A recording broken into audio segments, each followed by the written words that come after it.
Cuando era miembro fiel, una de las frases que más me repetían era, sigue al profeta, él sabe el camino.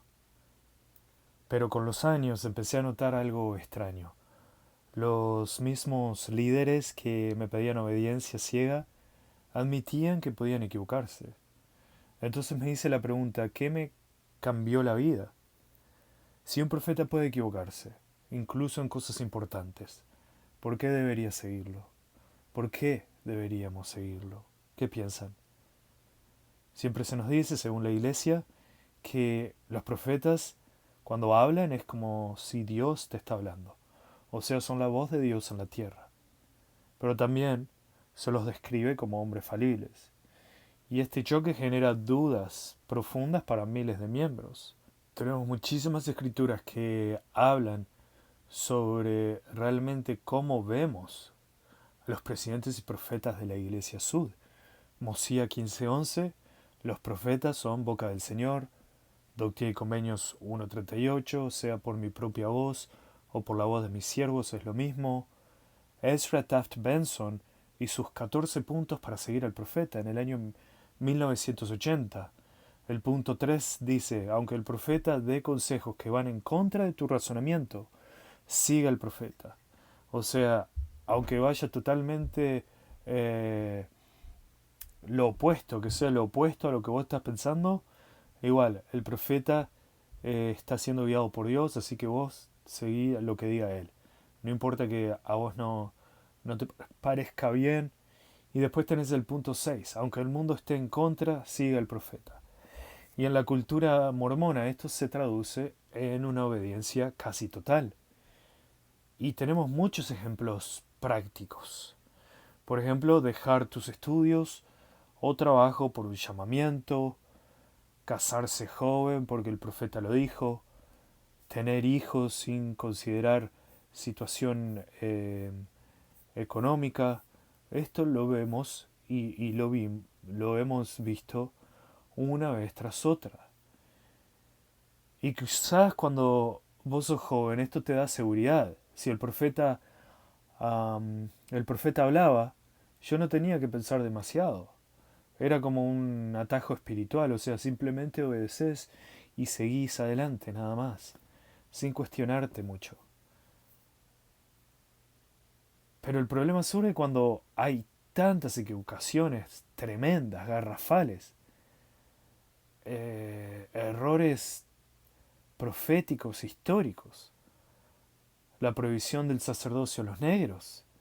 Brigham Young enseñó que venía de Dios en el diario Discursos, 1852.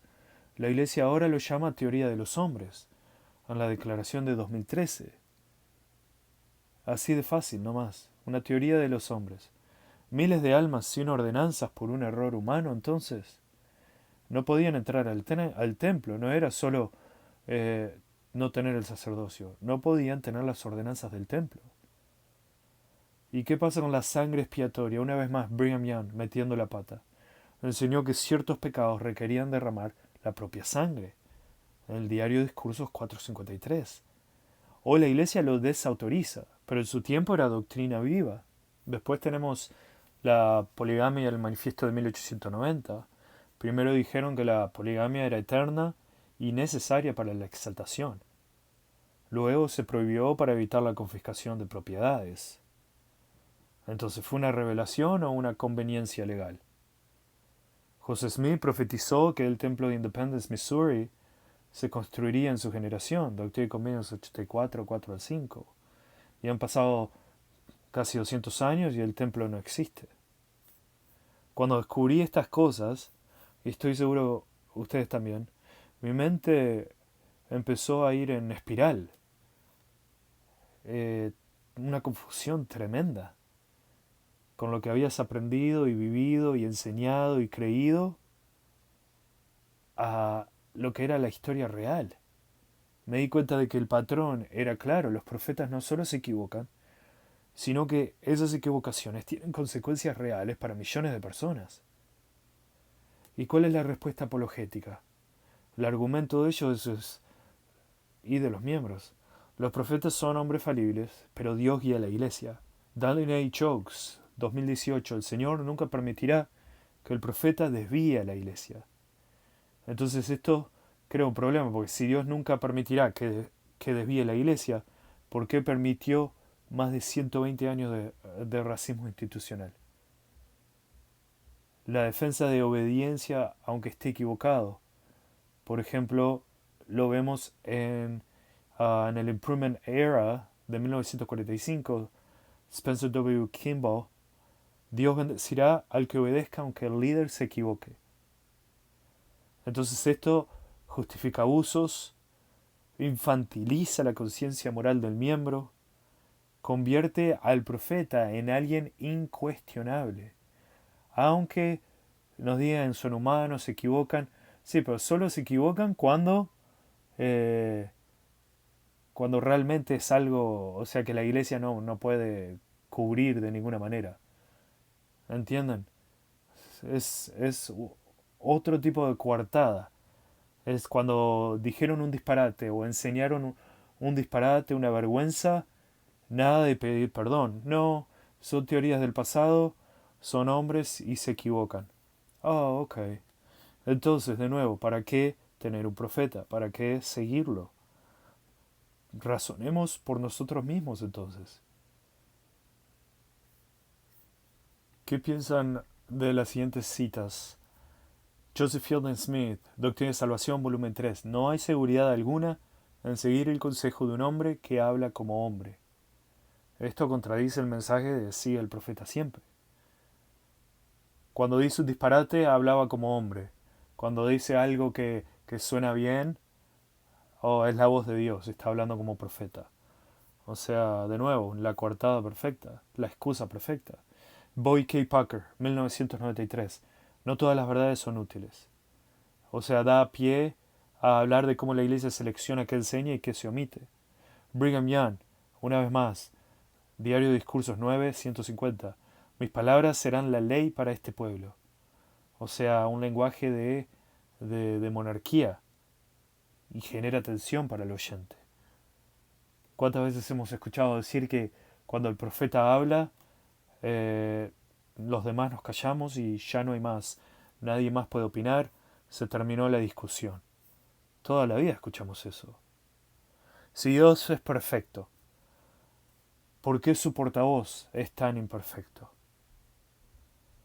Si debo confirmar todo por revelación personal, ¿no sería más fácil saltarme al profeta y hablar con Dios directamente?